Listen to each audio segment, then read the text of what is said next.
My goal is to make the island into a CO2 neutral community. All the island's vegans have sniffed out that we're doing something, and turmeric, betel leaf, root ginger. So hi Ken, good to see you here. Could you please introduce yourself a bit more and also GreenSpace Tech?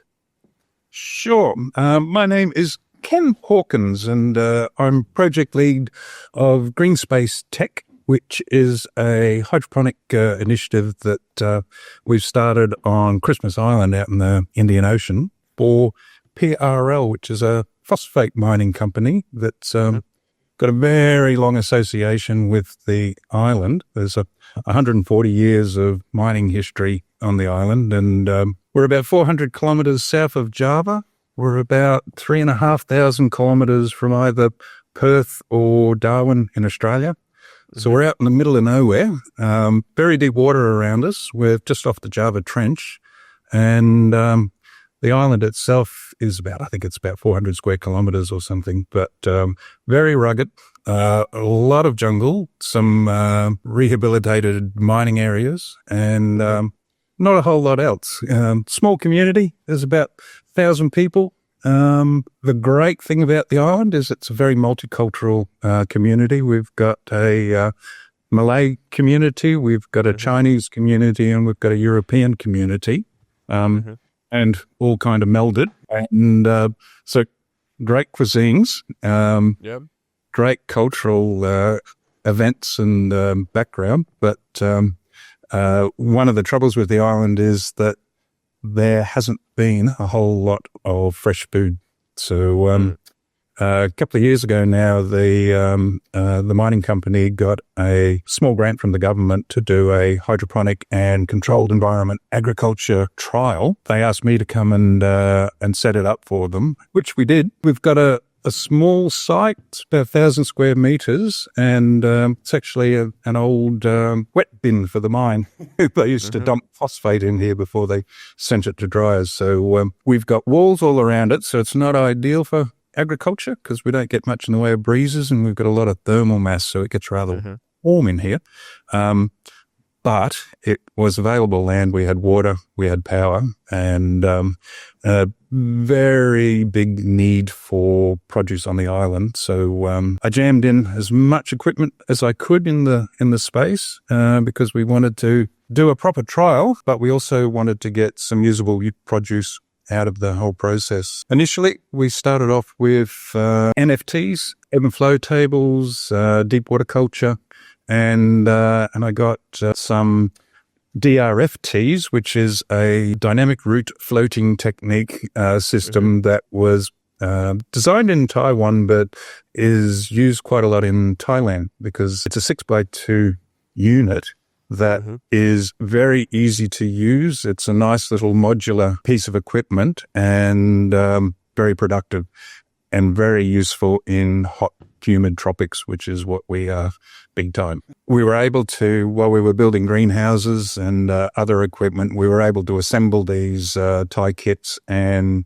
get producing 6 weeks after we opened the shipping container. It's been a bit of a journey, but hugely satisfying and a game changer for the island because people have talked about doing things on the island for a long time, but the logistics and the sort of the political and legal trials that you have to go through to be able to do anything on the island are hefty, and we actually got something to work. So that was a really cool thing.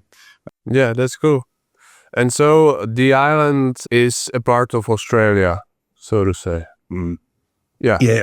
Where the Indian Ocean territories is Christmas Island, and then another 800 kilometers west is Cocos Keeling Islands, which are coral islands like the Maldives. But our island is a rock. It's a volcanic plug out in the middle of nowhere, which has got a basalt core, but limestone that's accreted over millennia. So the soils here, a lot of phosphate in it, which is good for us because that pays for the project as a fertilizer. But the soils are problematic because pH is very high. A lot of nematodes and other bugs and things that'll eat anything you try to grow. So ground-based agriculture is problematic. So we went to protected agriculture and decoupled from soil with hydroponics. So that has been how we can actually do reliable crops. So yeah, that's kind of the key element to it,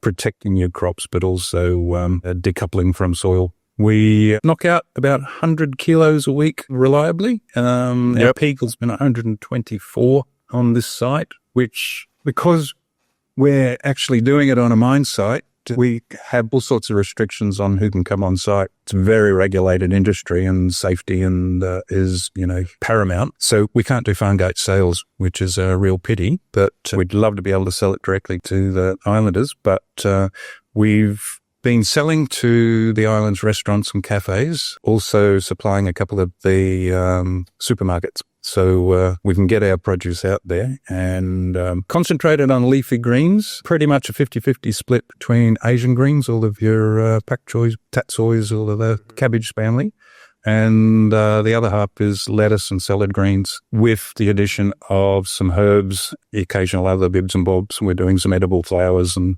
things like that. Branching off now into growing oyster mushrooms. I've got a few cultures going. You can see over the back there, we've got some strawberries there. Not many strawberries on it at the moment because we had some little kids visit the other day and they stripped them all off. But those kind of things are the experimental stuff to see what's actually doable on the island. But we've also done some experiments with indoor growing under lights and things, but we don't have the space to do that here. And the island's power is diesel generated.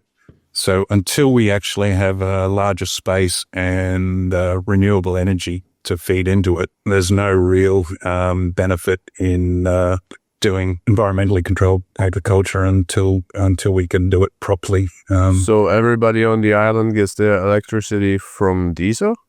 Yeah.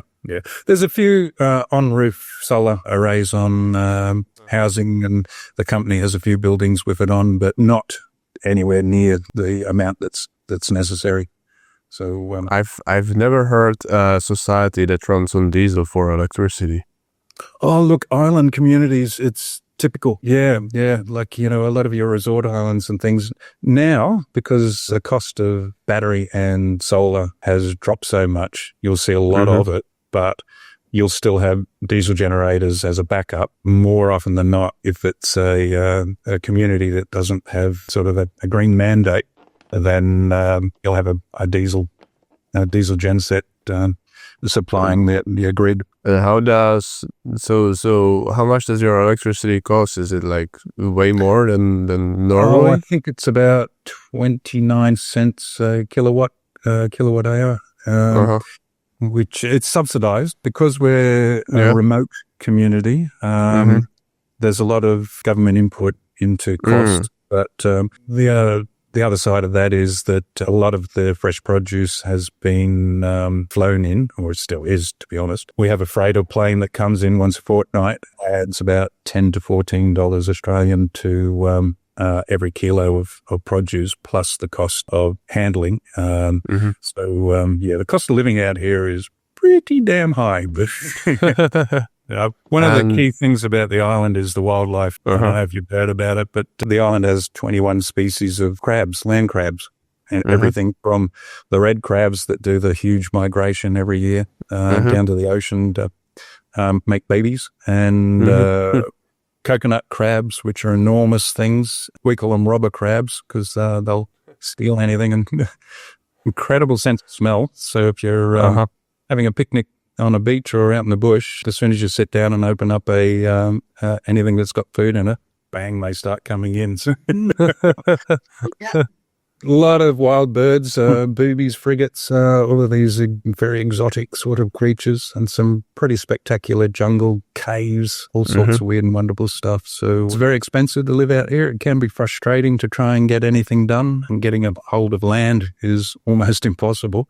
But it's the kind of place that enters your heart and doesn't let go. So a lot of people come to Christmas, go when they get frustrated, and then come back and hang around. And actually, I'm part of that alumni. I came to the island 30 years ago. They built a casino resort I was working as a landscaper nurseryman there. It was pretty crazy. The casino industry is rather weird, but I was there for the resort side of things and didn't hang around, but always wanted to come back, and fate let me. So I've been back on the island for a couple of years, and there's still plenty of work to do.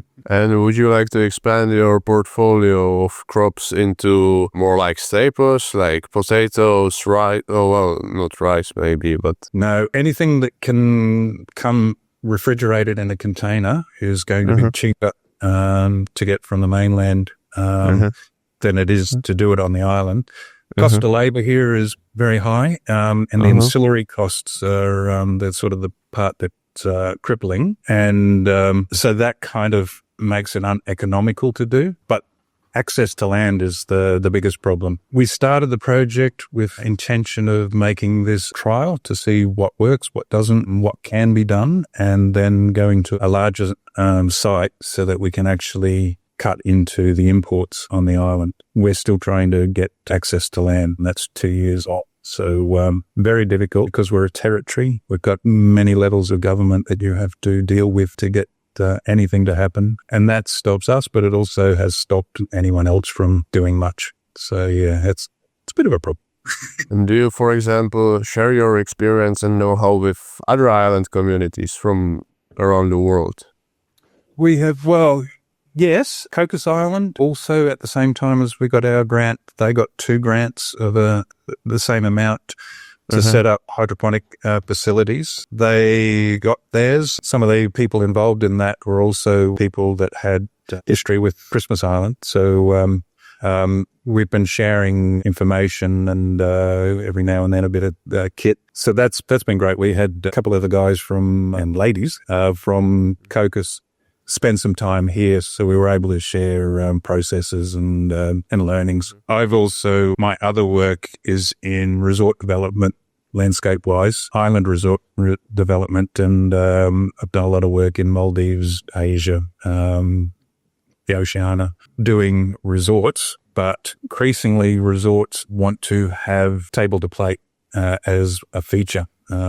So I've been doing a lot of chef's gardens and also setting up hydroponic facilities on islands to help feed into that. Again, space is very difficult, tight. So what you do is, and the costs involved of doing it can be expensive. So what you do is concentrate on leafy greens and herbs, the things that need to be eaten fresh and quickly. And then because of the tropical climate, the things like potatoes and, your, all of your, temperate vegetables, a lot of difficulty in trying to do that. What you would do if you had cheap power and space and kit, you'd be doing that in your controlled environment. Sort of hard when a potato can, sit in a container for who knows how long and make it to market in good condition. You got to manage what you actually can do. So yeah, we're concentrating on that. Fruits is something we really want to do. We don't have space where we are. We're growing a few bananas and pawpaws and things, or papaya, as most people know them, on site. Our residue nutrient water after a crop goes on them so that we're not letting nutrients leach out into the wider environment. Wait, but so the trees are sitting in the soil or are also in some sort of, Yeah. We've only got a few of them because we've got a small site, but and we manage our nutrients fairly closely so that we don't have much wastage. But yeah, and we're doing things like lemongrass, all sorts of other bibs and bobs to utilize that resource. All right. Well, I know you've mentioned a lot, but would you like to add something that we didn't mention? Well, that leaves it wide open.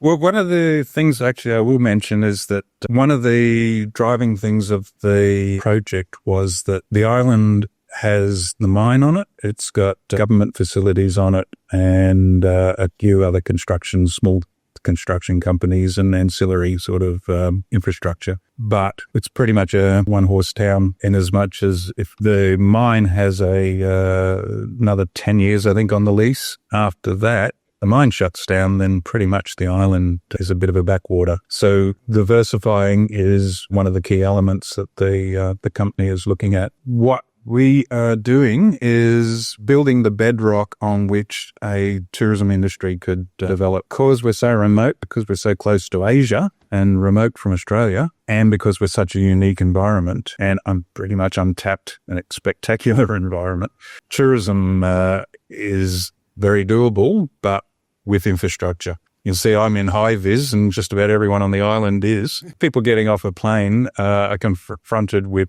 basically a mining town with some pretty cool sort of cultural aspects. We got the temples and the mosques and all sorts of things here. But it's not all that amenable to tourism at the moment. The residents have trouble accessing fresh food, and that's what we're trying to plug that hole of. But it also means that tourists aren't going to be able to have a great meal and be very satisfied by, their other activities. So we're in our stage 2, we're hoping that we will be able to diversify the range of crops that we're doing, also make it an interesting thing for visitors to visit. And that will hopefully will also inspire investors to start thinking, okay, if I build a guest house or a resort or whatever on the island, people will be able to have a feed. That in turn would allow for more flights to come in, which makes life for everyone on the island easier. And it also means that we have more opportunities to grow produce, potentially even export to Asia. That'd be a pretty long stretch. But yeah, so this is the bedrock that other things can grow on. So while we're subsidizing the produce that we're producing for the island, we see it as a necessary initiative to do. When we move to a larger site, we're going to be able to have the opportunity to rationalize stuff because I've got everything packed in tight, which isn't very efficient. When we go to a bigger one, we'll be able to run a buggy down between our growing units and we'll have equipment that we can easily wash, and that way we can cut down our labour component and increase the volume of produce we're doing. And then we'll be able to make a modest profit and then use that to grow into other areas, like the recycling and things like that. Island is pretty much low-hanging fruit for a circular economy sort of initiative. You're only looking at about 1,000, 1,200 people. If you can get renewable power, if you can start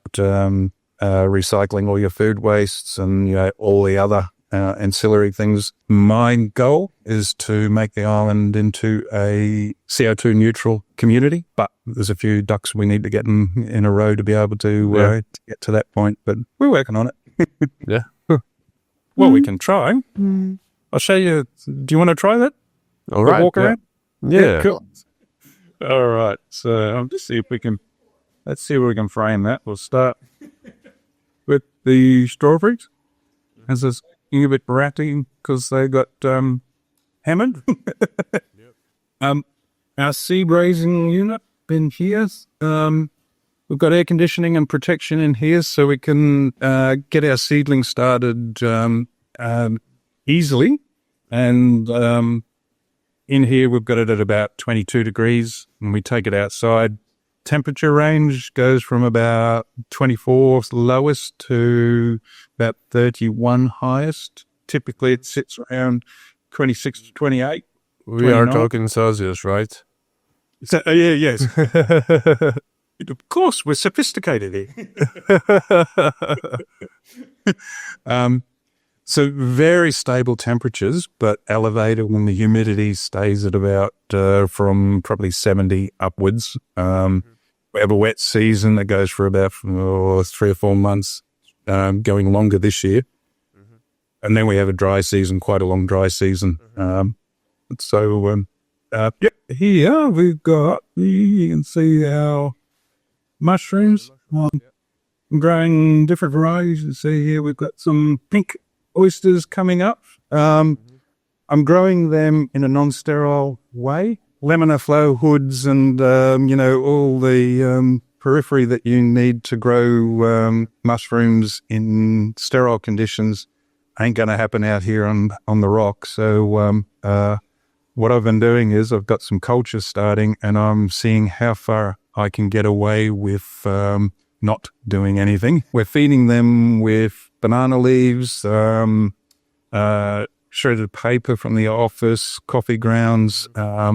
there's a terrible weed on the island called Lucina. I'm using the stems from them. I can put 20% of that into it, and we're getting some decent feedback on the quality of them and the reliability of them. So that's one of the things we'll ramp up so that we're going to have a source of non-animal protein on the island. All the island's vegans have sniffed out that we're doing something, and they all come asking when can we buy them. Which is pretty cool. This is Som. Hello there. This is Sebastian. Sebastian? Where are you? Yeah. Nice to meet you. There you go. Let's see. This is very high tech. Sebastian, where are you? I'm in the Czech Republic in Prague, Czech middle of Republic? Europe. Wow. Good God, man. Why the hell aren't you on? And what time is it over there? It's 8:32 in the morning. Oh, goodness. I should shave it here. Here's where we process our vegetables. And here is the most critical bit of infrastructure we've got. It's a reverse osmosis water treatment plant. The island's water comes from caves in the ground. So being a limestone island, there's an awful lot of calcium in it, which creates havoc when you're trying to use it for hydroponic growing. So that machine strips all of everything out of it. There's also a slightly elevated salt component in the groundwater. So before we got that in, we were chasing our tails trying to control pH and salinity. We were changing nutrient formulas all the time, but since we've got that, we're stripping it out. It's virtually distilled water that we're adding our nutrients into in the right proportions. So that was a game changer. We went from always, adjusting to now, bang, we're off. So from seed to belly, it's a 6-week process. Seedlings spend a week in the office, and then we've already planted them out. I'll be able to show you a couple. Oh, there's some of our fruits. Not yet. There's some bananas, pawpaws. Here's some of the other wildlife. That's Lucy. Hi, Lucy. Spend another week out here. This is going to be really bloody noisy with that pan. But, and then they go into the growing units. So these are the Thai units. That one's all choy suppan, pak choy, tatsoi. And these ones, very simple technique, but very effective. Styrofoam forms in the bottom of it, or polystyrene forms in the bottom of it, with polystyrene rafts that float on there. A reservoir in the bottom and a little con pump in it, of course, runs 24/7. You plant them out, close it up, and pretty much leave it go. Monitor the nutrients and pH, adjust when necessary, but other than that, it's good to go. So 4 weeks in there, and they're ready to go. So that crop will go out next Tuesday with our main harvest day. We're currently doing some bato buckets, tomatoes, cukes, chilies, putting in some more over here. We've got some strawberries outside, turmeric, betel leaf, root ginger, herbs, all sorts. Cherry tomatoes was what we particularly do. The larger sort of salad tomatoes don't do so well in the temperatures that we've got in. In the greenhouse, the temperature can get into the mid-30s, and over 32 degrees, the tomatoes don't produce the lycophene that make them go red. And just so, but cherry tomatoes do fine. That's our RO water tank. The rest of the Thai units. So we've got 2 different regimes happening. No worry. worries. Bit rough and ready, but you got to have a peek. All right, well, thanks so much for coming on the show.